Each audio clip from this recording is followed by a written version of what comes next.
4, 3, 2, 1.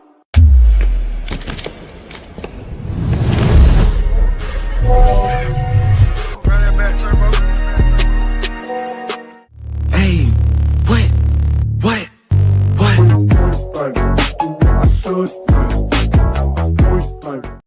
Oh, yes, everybody. It is that time of year. It is the state tournament week, and we got some seating questions, Jesse. Welcome to the podcast. This is Coach Jesse Hoff from Davenport. Jesse, you kind of joined our crew here not too long ago, and wanted to say welcome, brother. I know you didn't really get into how we got to know each other a little bit on your podcast that you had, but essentially we had been emailing back and forth, and I had just said to you, I go, dude, you would be a great person to have. And all of a sudden you're like, yeah, I got this. I'm totally happy to come and do this. And I'm like, oh my gosh, all of a sudden we're like little partners here, Jesse. So how are you doing today, brother? Good. You might be regretting that decision here shortly. I guess we'll find out, huh? Yeah.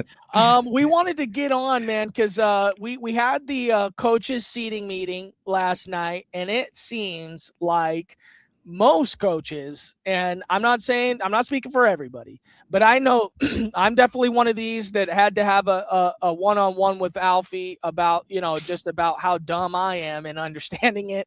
And then Jesse, I know you had a bunch of questions about it as well, or at least the idea of getting to understand it. And I think most people have these questions too. So if you guys are out there, I know we're going live a little earlier just due to schedules. I wanted to get live a little earlier where we had the availability to, but we're going to go ahead and bring on one Brian Alfi. Alfi, how you doing today, brother? How's it going, guys?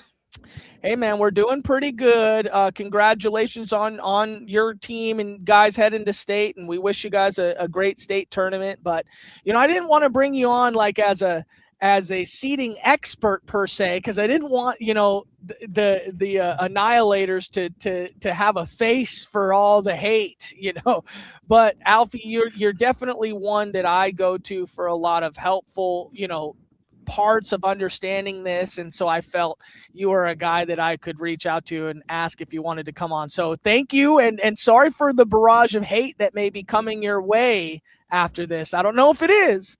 But if it happens, unfortunately, that's what happens. We're in the media. Okay. All week, I just answered my phone when somebody called me. I just asked what weight. Yeah, exactly. What I wanted to do first on this podcast, because I would love to figure a way to clip this, and maybe we have a very friendly relationship with WIAA, and potentially they could clip this as like a how-to. And so I wanted to start first, Alfi, by could you kind of lay out the criteria?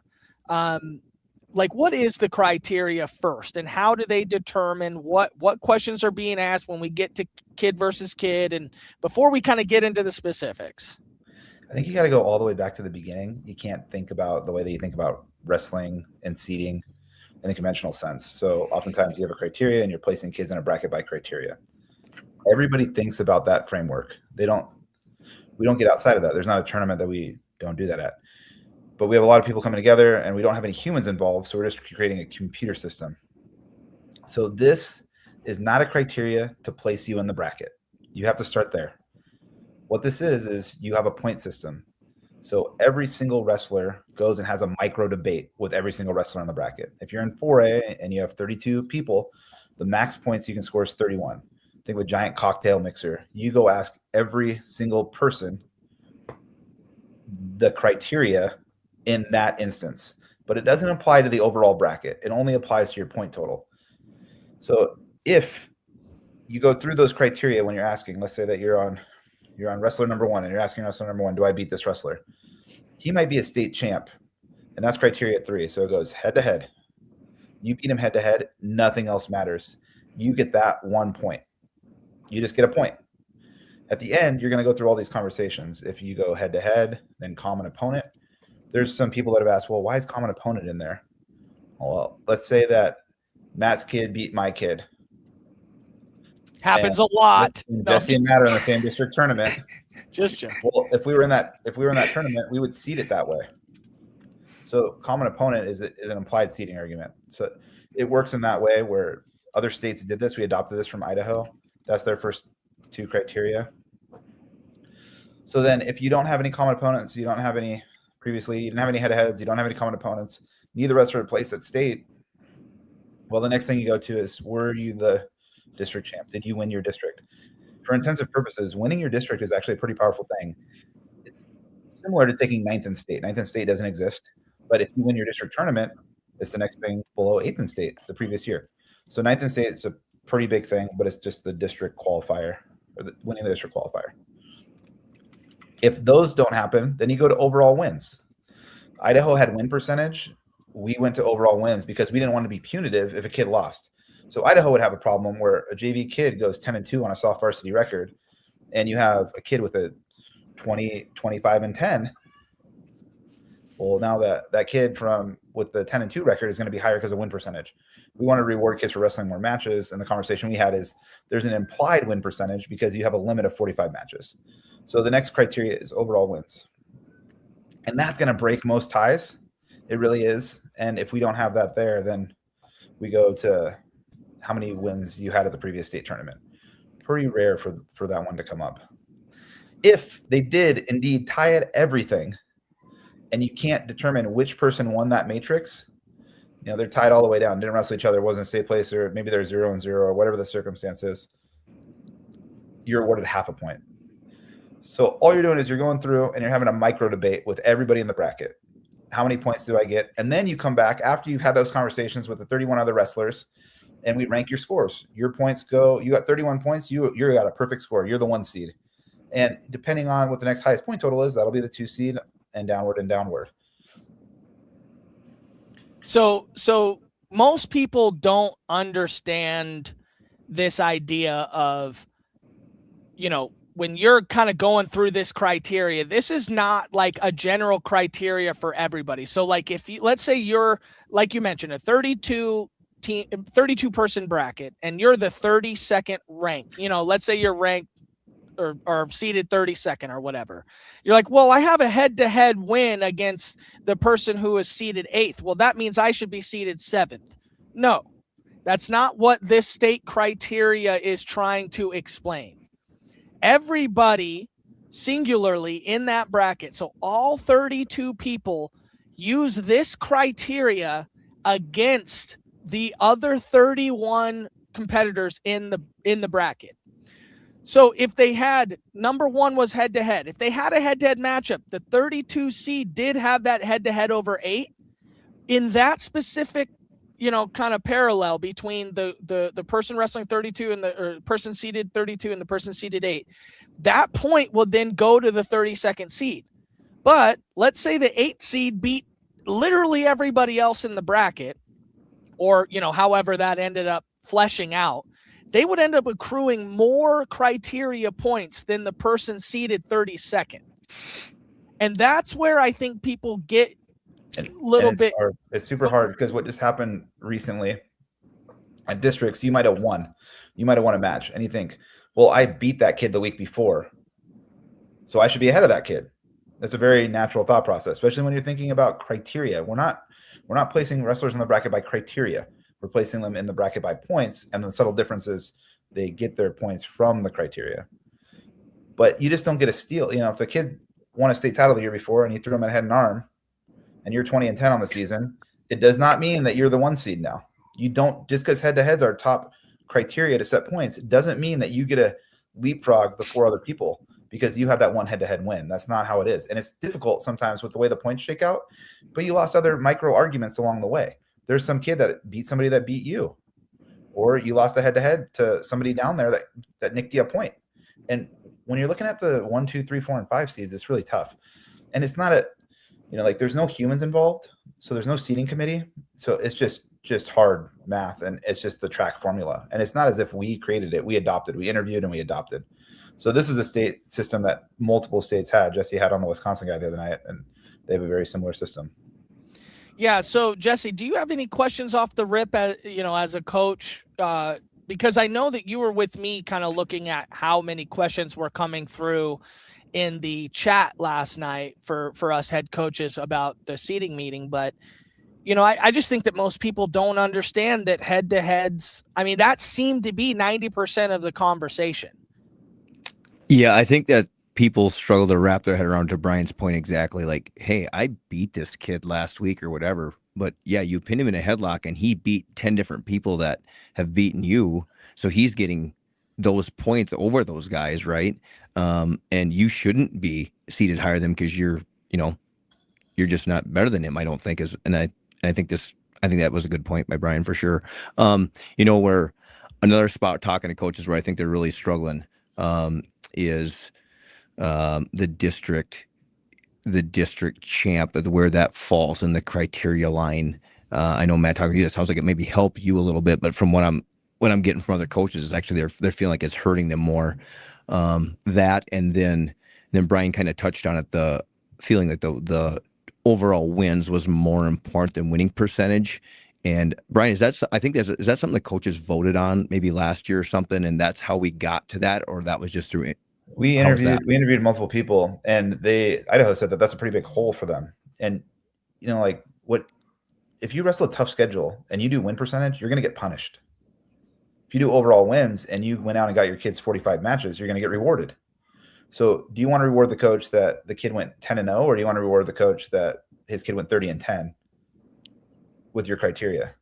Yeah, that's obviously a very good point, and I think there's maybe finding a happy medium, because I'll be devil's advocate here, and I'll say, like the bracket I'm thinking of is 4A 106 with Moreau Park Hoff, and I think most of us know who that is and how good he is. And Carver ended up with the number 1 seed, both freshmen. Real quick, Jesse, before you get into that, John Potwin had a question here. And I listen, a lot of people like to watch this and don't comment questions. I would just say, hey, feel free to comment any questions while we're here, because we're going to be able to answer them for you. But I also will say that this podcast will do a good enough job in answering all the questions out there. But are the brackets now official? We've been told that the alternates have all been talked to and have been put in the bracket. I don't know that we, or even Alfi, I'm not going to put it on you to knowing officially, but I would tell you right now, I mean, I don't think we're going to have changes in the brackets. Is that kind of where you're thinking, Alfi? Some of the 4A ones changed today. I think it shouldn't be perceived as a bad thing if the brackets change. I know it seems like, hey, they don't have it, but like there's not an arrogance that if there's something wrong, they're going to fix it. They're not saying this is where we're at. They're saying we're going to have it right by Thursday. Hey, I got another question here, and this is a good question here because we're along the lines of this, and I wanted to talk about this, but this is a great way to kind of start this here. Does seniority play any role in seeding? And I will answer quickly that it does play a small role in seeding, mainly because of, you're looking at the criteria right here. Number 3 is previous state placer. You cannot get that if you're a freshman.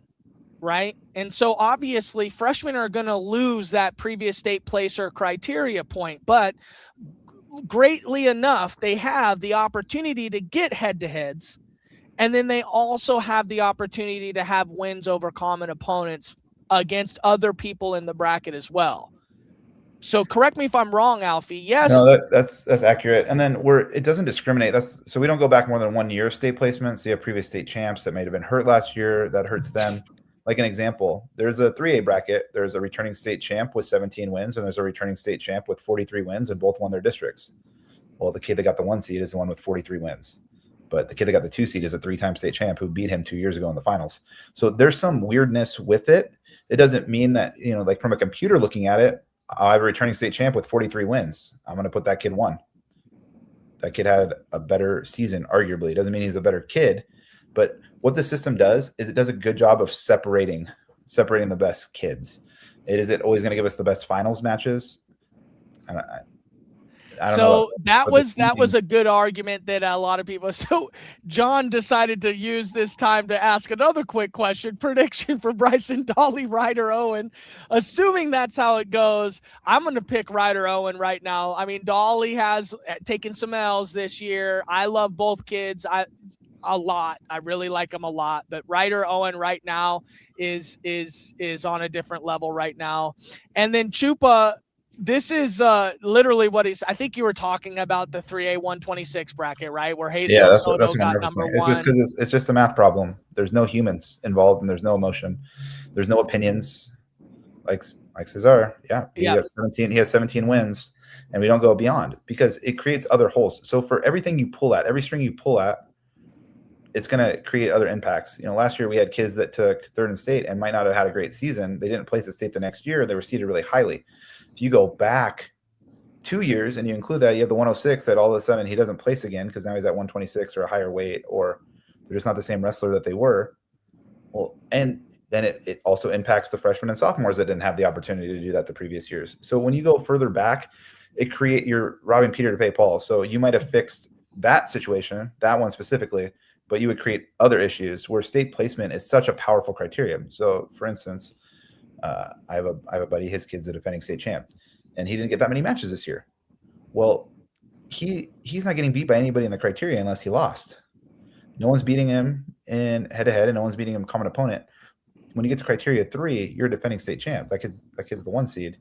And that's how most tournaments go. Most tournaments are just seeded like out. this right here. Karimi, he got number 1 seed, and he's only wrestled like 1. And if you go to the bracket, like you can see how the points are accrued. All of us can see the point totals.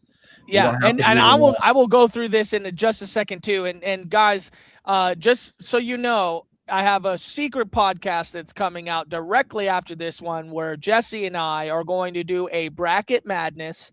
I'm going to be going through the 3A bracket, 106 to 285. Jesse's going to go through the B bracket, 106 to 285, and we're going to kind of fantasy book our semifinals and finals matchups. So stay tuned for that directly after this podcast. But we had a quick question here too, when are the 2A brackets finalized? Again, they should be pretty dang finalized. The only time that they're going to make some changes is when some changes are noticed that need to be made. Like Alfi just said, like, hey, nobody's here trying to put staple on their bracket that mine's good and it's great. Like if it needs to be changed, it's going to be changed. But the good thing that they have done, right, Alfi, and I would imagine this is good, is that they disallowed changes. Last year, they had a lot of changes that were being made by coaches all the way up until the day they shut off our OPC so that we can't make any more changes. Is that right, Alfi? Yeah, I mean, what happens is every time somebody didn't update their OPC and they didn't sync their events to if they're varsity or JV, they aren't getting those win totals. So there's a lot, and the list got sent out multiple times. Kesterson sent it out twice. The league reps got it. That list was out there, and coaches were given that in trainings. They were talked about at the coaches clinic.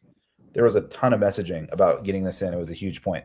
And it's way better this year than last year. But every single time you go and sync your event, that changes the win total. That changes the points in the micro argument. The points change the seeding. The brackets shift. So at some point, they just had to turn it off. It's not like somebody's manipulating the bracket, but coaches are turning in their homework late. So they're not getting the credit for the wins that they should have done. Right. And here's what the big schools really didn't have it that much. It was more the smaller schools, not to put some of them on. Yeah, on Jesse. No. Yeah. Thanks for nothing on that one, Brian. Here's another question that we had here. Is it possible if 3 wrestlers can tie in terms of seed point score, and then who would have the advantage? This one creates some funky ones, and it's not super fun. These ones get super awkward. I got a lot of these calls. So let's say that you have 3 kids that are tied in points. Well, they're not going to look at head-to-head or common opponent because it doesn't baseline for all 3. It doesn't baseline for all 3. So I have some examples. I'm not going to bring up specific names. But there's one where you have a weight class where 2 kids took 5th and 1 took 6th. Well, the 6th place beat one of the 5th. And I'm not saying this is right, but this is how track works, and it works in other states. Is now, okay, you guys are all tied with the same amount of points. We're going to go back and we're going to go rerun the first criteria that you all have. Well, we only have one head-to-head out of that group, so we're not going to do head-to-head because one of those kids wants to be the 3 seed and one of them didn't get the opportunity. Okay, you guys don't have common opponent. So almost always, with very little exception, it's going to go to the next criteria, which is state placement. Well, it goes 5, 5, 6. And that's how they got placed in the bracket. They got placed just off of their previous state placement from the previous year. And then there's 2 other examples where freshmen got stuck on the top side because they were the same thing, tied in points, and they had a head-to-head win over the 2 seed, 1 in 4A and 1 in 3A. but they're stuck up top because it goes, now that you're tied, it goes back to placement. Well, it goes placer, the freshman didn't place. So the freshman goes to the 4 seed. I'm not saying that's right. It doesn't feel super warm and fuzzy. That's just the way that the computer deemed is the most fair, because if head-to-head isn't available for everybody, how can we determine who gets to go to that next seed up? Because somebody else, if they didn't get that opportunity and they were a higher returning placer than that person, everybody's got an argument for why they should be up. It's a round robin. So this is almost an answer to the seniority question. It's not to say that seniority plays specifically in it, but when you get to some of these tiebreakers and you just can't get these state placers Alfi disconnected, but we'll continue to we'll continue this here. But like I said, seniority, that's going to be a tough one. And I know, Jesse, you had asked that question about freshmen, and I know that Chris Hansen made a comment about it and how, hey, maybe we could get together and allow Fargo placing to kind of be, a thing. And so maybe it's possible for freshmen to get some of that. Alfi, you're back. Maybe it's possible for freshmen to kind of get some of that love if we allowed a criteria to enter in with something like a Fargo placing or something like that. But for right now, unfortunately, we don't have it. But this is kind of what I was talking about with the gamesmanship, is if you're a coach and a team who you have some really tough freshmen coming through, Enumclaw, one of those teams with Easton Byland, obviously Gonzaga Prep. Yeah, he's tough. Then you're going to want to make sure that you go out to get these head-to-head somehow so that you can have an argument against the previous state placer, which is also why I'm imagining that head-to-head and common opponent wins are above criteria of placer to assist freshmen out. Yeah, I mean, Ryder Owens got the 1 seed. So we got another couple questions here. Say there's a state placer who lost head-to-head to one guy who lost to another guy, and those 3 guys end up with the same seed score. So shouldn't that hash out on common opponent wins, though? Well, let's say that wrestler C beat wrestler A. Well, wrestler B is a higher returning placer. Let's say they all want to be the 3 seed. Wrestler B is a higher returning placer than wrestler C. Well, does he get to jump him to the 3 seed? They're all in a tie. They go to the next criteria because there's no other head-to-head. So they come back down to state placement because it's the only fair line that all 3 have. Then it goes 5, 5, 6. Right. Okay. Yep. So that's essentially exactly mentioned that here. Oh, we just got a new member here. Look at this. Thank you so much for that. I really appreciate that. Not sure if you already answered this, but why is 3A 126 seated that way? We did answer that question. Essentially, that was Alfi. Can you kind of rehash that again? It was 41 wins. We don't look past last year. They're both returning state champs, and they don't take any outside credentials into factor. Just what you did in Washington wrestling this year, and one kid had 40 wins and one kid had 17. It doesn't make it right, but that's the way the system and works. They both were previous state champs. So when you got to that criteria point, then they equaled there too. They were both district champs, equaled there too. So it ended up coming all the way down to criteria 5 overall win count. And one had 17, the other one had 41. That's why Haziel Soto gets the number 1 seed. Let's just look forward to a great state finals, huh? That's gonna be a great match. Well, in that case, it ends up okay because they're 1 and 2. But yeah, I'm noticing, and I had a lot of people email us, I'm noticing that like our ranks, which would be great to have a human element to this, because we ended up at 4A 165, like 4 or 5 of the top 6 ranked kids are all in the top same side of the bracket. So Alfi, what do you have to say to that? Which I understand that seeding criteria is different than like rank. And obviously I understand that, but like we're trying to get the best state tournament possible. So how in the world can seeding end up in a place where you have the top 6 kids or top 5 kids all in the same side of the bracket? Right now it's our opinions. Like rankings are our opinions. And like what the state seeds perform, like we have data from last year, how do they perform? I mean, that's the more prudent question. How is our seeding performing after it's all done? Because going in, we have opinions, but afterwards we have fact. Okay, so here's our channel member. Now, Jesse, I'm going to put you on the spot. Say that last name, Jesse. Yeah, good luck. Mahaika. I'll do the first name, you do the last name. Okay, deal.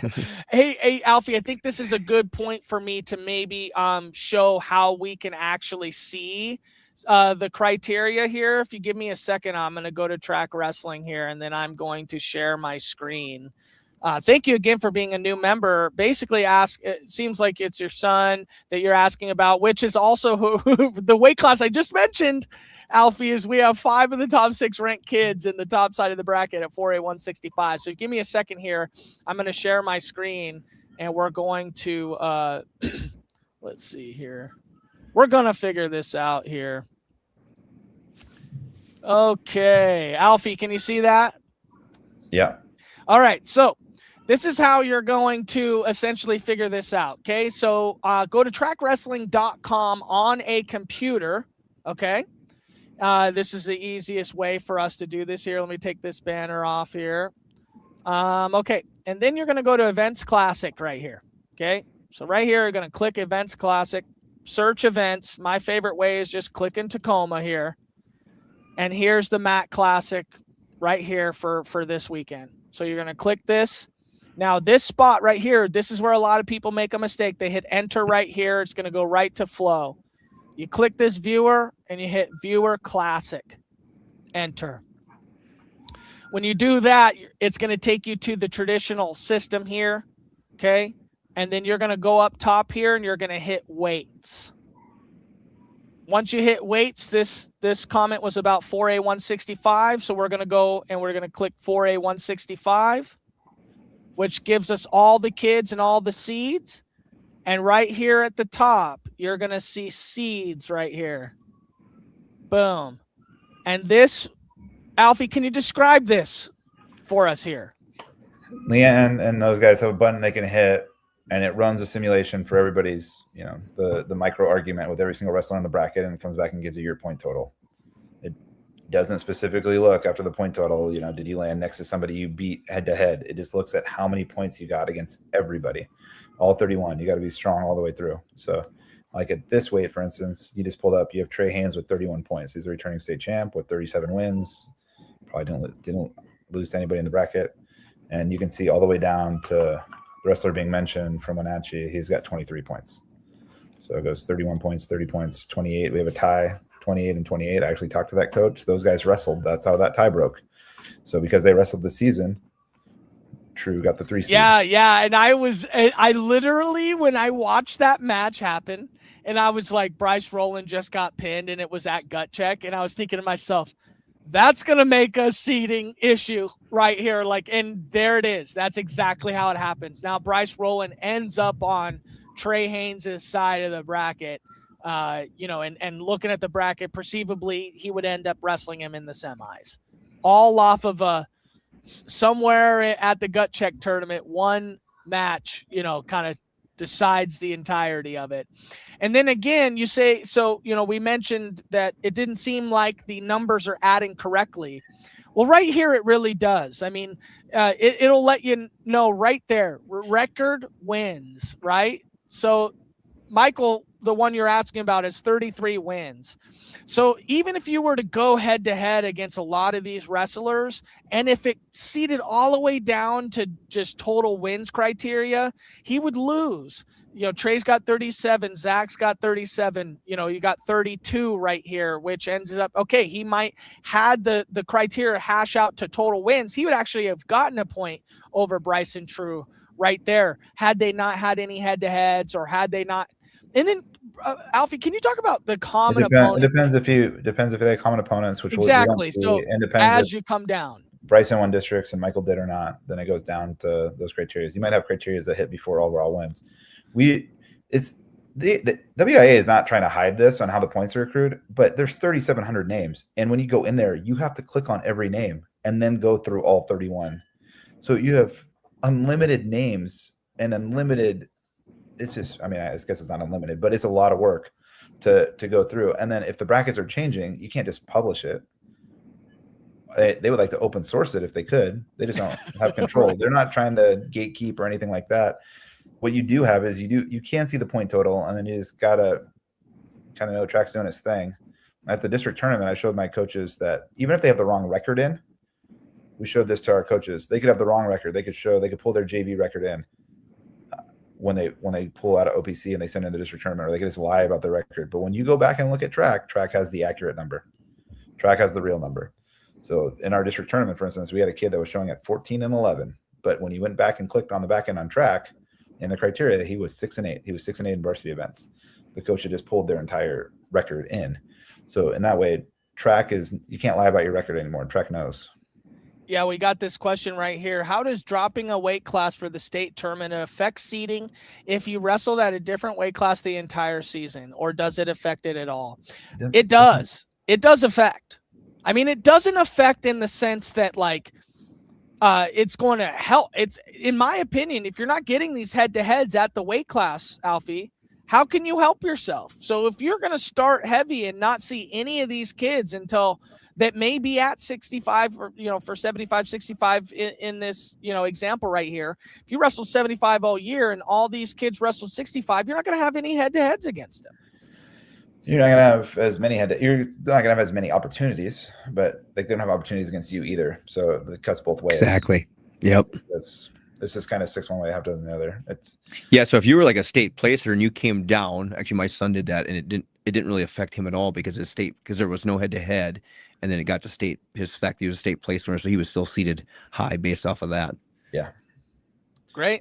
And most tournaments, state placement's a huge deal. Like we see for sure off of state placement, and you have to kind of rip that away from the state placers by beating them. Well, and let me just say this quick. In talking with Chris, the guy, and I coached with him for 15 years, and he's the head of the Wisconsin Association. They've done it for like 5 years. And what he said to me after this, and we've talked about it before, is he said, Jesse, what you're going to find is state place winner is the best criteria because those kids have proven they can go to state and win matches. Odds are very high they're going to go do it again. So that's our best, most reliable piece of information, and everything just kind of works off of that. So I have a hunch that's probably going to be pretty accurate. And to expand on that point, it is the only thing that was available to all those wrestlers last year. Absolutely. So your coach might not give you as many tournaments, or you might not have as many common opponents or head-to-heads, but everybody had the opportunity to place at state last year and bring that criteria back, except for the freshmen. Right. Alfi, I don't know how much time we have you for. Do you have a hard stop on time here? I got like 10 more minutes. Okay, we'll give you some random questions here from people in the chat. This is not seating. This is a special question not related to the podcast here. But Alfi, what would you say is the strongest and weakest districts in the state for 285? I mean, that's a tough question, right? I mean, I don't know. I like the randomness. Yeah, I know. It's Boomer's in here. Please keep this going. This is riveting, Boomer said. So now we're going to stop this whole thing for this question. But I would tell you, just because I do the 3A rankings, that I have a bias against 3A heavyweight class. And obviously, Alfi, you're a part of that. So should we just say that for bias sake and just move on, or what? We can show the data from last year, how the state seating performed. Can I show that? Do I have that? Okay, let me see. I don't know what I'm looking at, but let me I'll stop this share right here. Hold on here a second. Yeah, this is where we find out that our opinions were wrong and the seating points were right. Okay, Alfi, where should I go here? So that's a visual of how your points are accumulated. You just look and it's hard to without zooming in, but Boomer's geeking out on this, I guarantee it. I don't know. Boomer's gonna give me a hard time later. That's my guy. Okay, where should we go? See performance. You should go to see performance. That'll summarize everything. You can show real quickly like the 4A boys seating breakdown to show where we sourced all that information from. You can put this link in the chat too. Anybody can look at this. This is open. Okay, is this a Google Doc link? You want me to put this in Doc. there? Okay, I'm putting it in the chat. Give me a second here. Okay, go ahead, Alfi. Tell me what we need to know here. Well, when you look at performance by the seed, the 1 seed last year won 64 weight classes out of 112. The 2 seed won 23, and then 3 seed and down. No other. This is for everything, for all boys, girls, everything. No one else got more than 9 state champs out of their seed slot. So when we're looking at our seeding, you see 64, 23, and then you can see exactly what every seed took. The We had the 2 seed took second place 39 times, and the 1 seed took second place 27 times. And all the way, it goes even all the way down to the percentage to place. The 1 seeds place 100% of the time. 2 seeds place 94% of the time. Down to 83%, down to 78%. If you were a 4 seed at the state tournament, you have a 78% chance to place at state. If it drops significantly when you get to 5 is a 56, then 46, and onward. By the time you get to, if you're seated below 17, if you're seated below 15, you're a 2% chance to place. So what is that compiled to? If you're in the top 14 seeds, you have a 96% chance of placing. There's a 96% chance that our placers came from there. And if you look at just the top 8 seeds, which would mean the top 8 don't run into each other or knock each other off, those top 8 all get into the top 8. Well, on average, 6.88 of the placers came from the top 10 in every weight class, and 77% were from the top 8. So it's working well to separate the best kids. Is it separating the best kids to get to the finals all the time? That's tough because it's just a computer. There's no humans putting in that last sprinkling of opinion. In a lot of other states, it's pretty contentious when they have those arguments, because how are you gonna? There's 5 coaches in the room or 6 coaches in the room, and there's some good arguments. Like in the chat, the Mead 175 has a very good argument to be the 2 seed, and the computer did not put it there. Well, it's gonna look some kind of way. I don't know. That's funny you mentioned that, because one comment is 4A 175, 4 seed tech the 2 seed. The 2 best wrestlers are meeting in the semis. That one doesn't feel super warm and fuzzy, because the 4 seed from Mead tech the 2 seed from Chihuahua. Then the 3 seed, I think, is from Eastmont. He's a returning state placer. So what happened is they're all tied in points. You have to rerun the points. I'm not saying this is right. I'm just saying this is what track did. So now that you're rerunning the points, head-to-head doesn't factor because all 3 kids didn't have a head-to-head. So now you just look at placement, and then now they're sorted 2, 3, 4 by their returning placement. Unfortunately for the Mead kid, he's a freshman, so he doesn't get that opportunity. Doesn't feel super warm and fuzzy or right. That's just the way that track is doing it, and that's what's happening in other states. That's what pulled. We didn't modify it or touch it. The WIA is not going in and looking at 3,700 kids and figuring out how can I move a kid a couple lines. Yeah, fortunately for the Mead kid, he's super, super good. I know Dwayne really well, and that kid is as good of a freshman as you're going to see anywhere. So, yeah, and I think we've talked about that. The freshmen are the hardest ones to seed, so that's going to happen. It just is what it is. I wonder if Boomer was giving us crap about how riveting this was.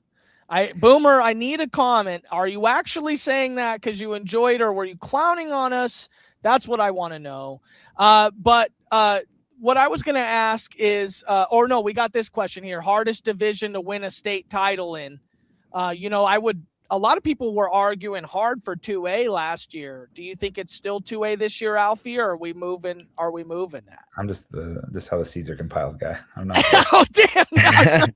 Okay. Tried to catch him a little bit there. I would tell you with the coming on of Gonzaga Prep. I mean, Gonzaga Prep to home, it is tough to come out of 4A this year as a state title holder right now.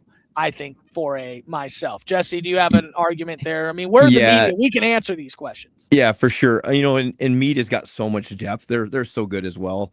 So I'd probably go for it. But then, you got, Orty and Top Fish are really tough too. This is an easy question. Why does 3A stop at 40 kids? It says 64. That was just the amount of allocation, right, Alfie? And you can't have a 40-person bracket. So it's just easier to split to a 64 bracket with buys and have it flesh out correct, right? It's by your classification size, so it's all handbook.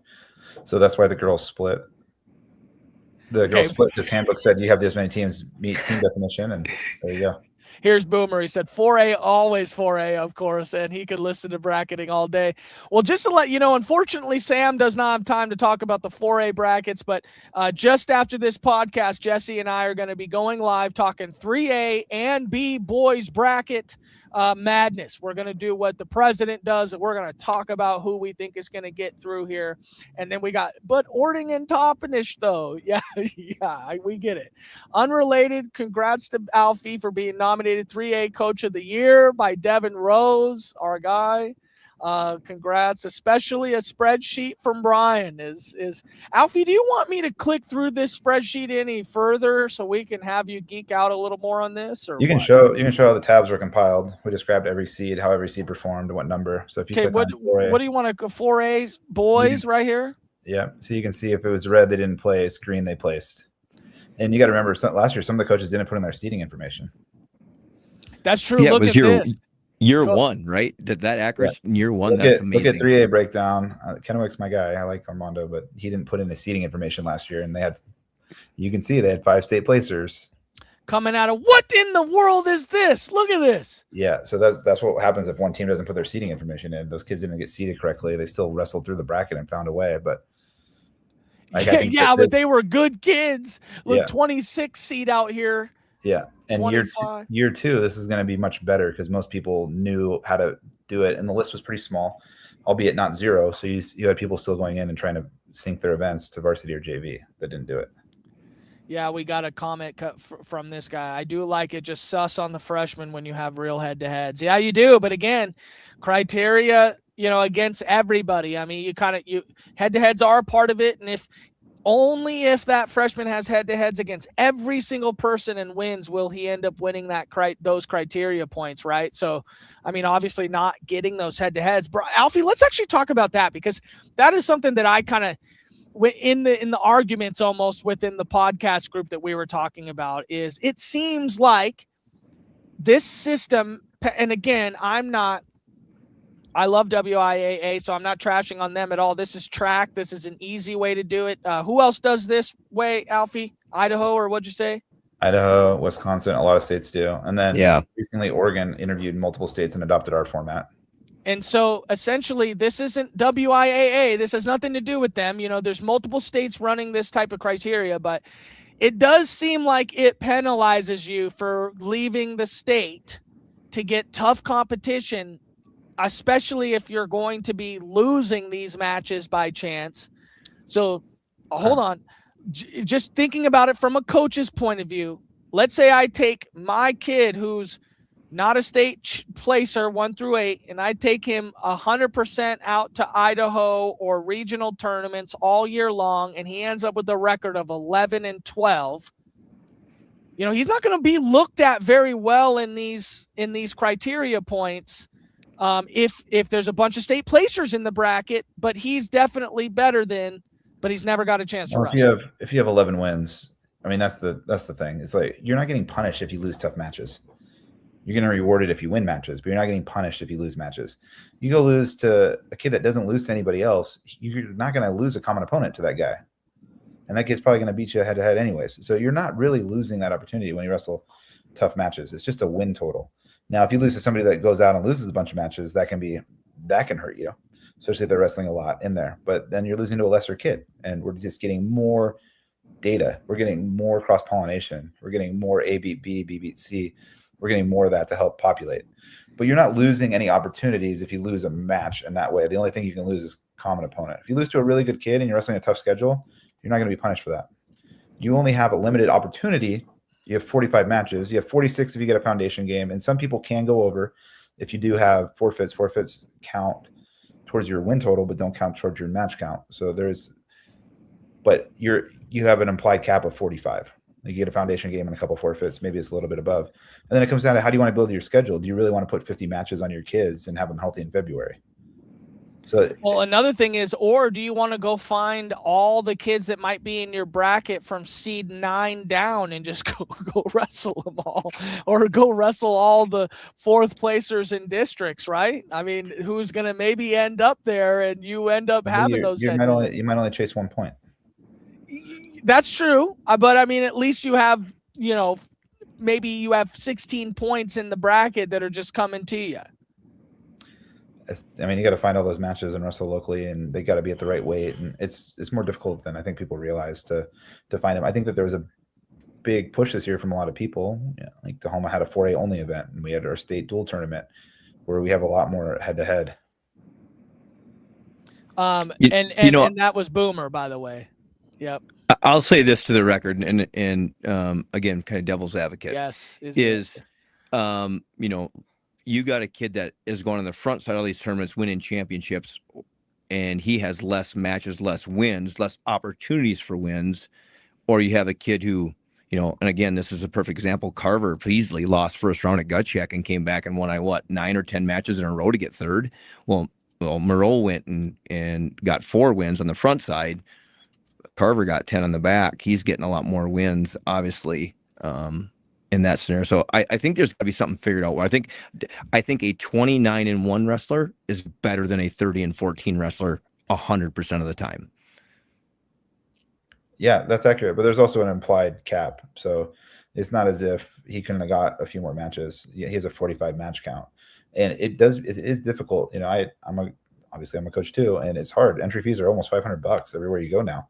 Absolutely, so yeah. You have to be able to fundraise for a schedule for your kids to get enough matches so that they can get there. And then even if you did, is it best practice to give your kids 50 matches before they go to the state tournament?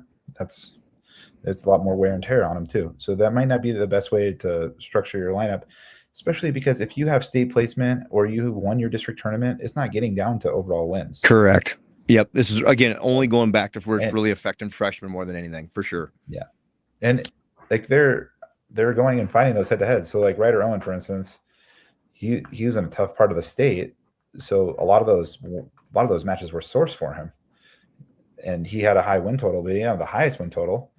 But he won his district tournament and he beat a lot of guys that were in his weight class because he was there for most of the year. So even though he's a freshman and there's returning state placers in that weight class, he still comes out as the number one. Yeah. I don't have. We have thoughts on Washougal this year. What division is Washougal in? Jesse, do you know?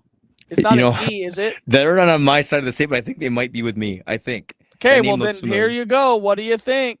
I'm going to take the 5th on this one. Yeah, I don't really have much info on Washougal this year. I apologize. We all kind of stick to our own divisions. Well, Alfi, that was a great podcast, man. Really appreciate you jumping on with us. I know you got, stuff to do. I don't want to mention what you got going on here tonight. So, wait a second. Explain why brackets are out incorrectly and have to be changed like 3A and 4A heavyweights. Can this be checked before it's public? I would think that I would say if a bracket is being changed, it's for the positive. It's somebody found something that was an error and they're not stubborn. They're making sure that things get right and they're giving a lot of time and attention.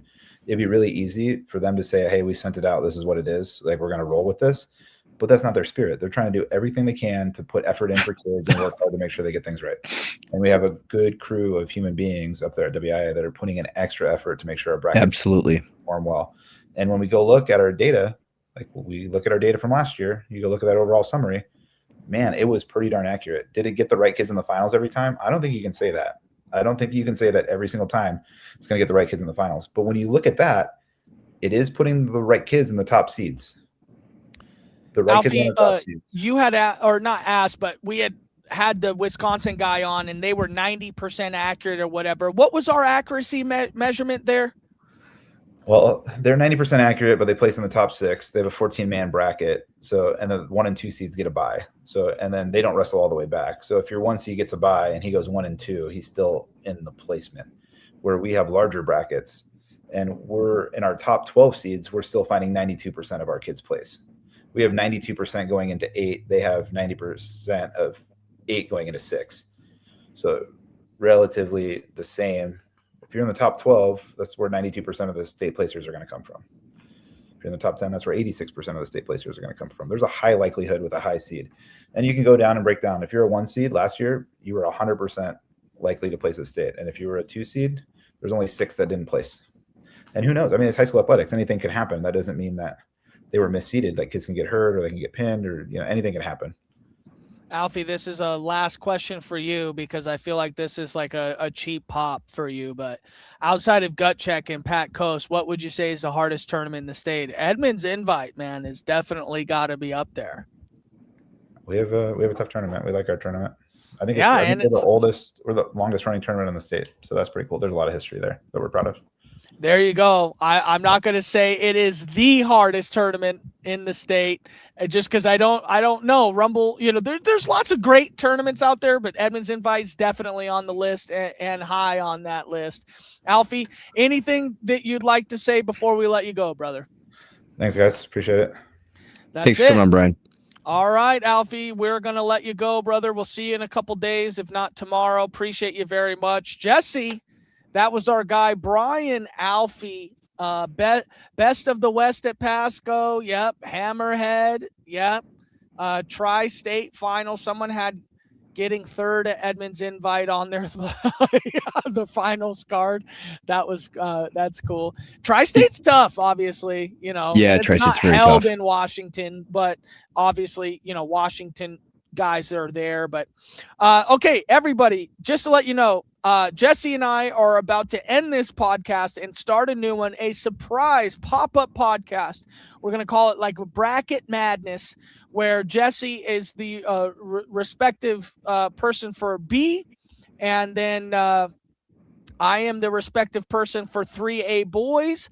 We're going to be doing a Bracket Madness here in just a second as we get done with our seating. But man, that was a great podcast there. It was awesome to talk about. I think it was good to get the clarity in there. People could watch this back. We got a new channel member, Jesse. That's awesome. And Congrats hey, to us. I would say this to the critics: if you're so good, go fill out your fantasy bracket and see how you think it's going to place out, and see how you compare math wise to the seed points. That's what I would say, because it's really hard. Like they're extremely accurate, especially for year one. How new we are to it. I just think they're doing a great job. And there's a ton of work that's going in that I think often gets kind of swept under the rug by like Brian and a bunch of other people in WIA. I mean, I just appreciate him a ton for sure. Yeah, no, Brian Alfi's great. He didn't have to come on either, so that was awesome. Yep. All right, give us just a minute. We'll be back live here in just a second. I know, hey, listen, I would love to do one on 2A, 4A, or girls. It's just, this was impromptu. I wanted to do this for our subscribers. I have a big following on the 3A side. My Kent Meridian bros are probably wanting some of this, so I think it's going to be a great little thing for us. So give us just a quick second, but we appreciate everybody for tuning in to the Washington Wrestling Network podcast about state seeding.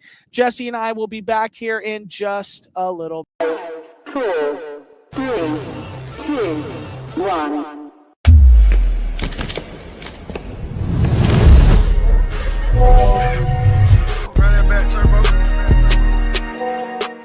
Hey, what?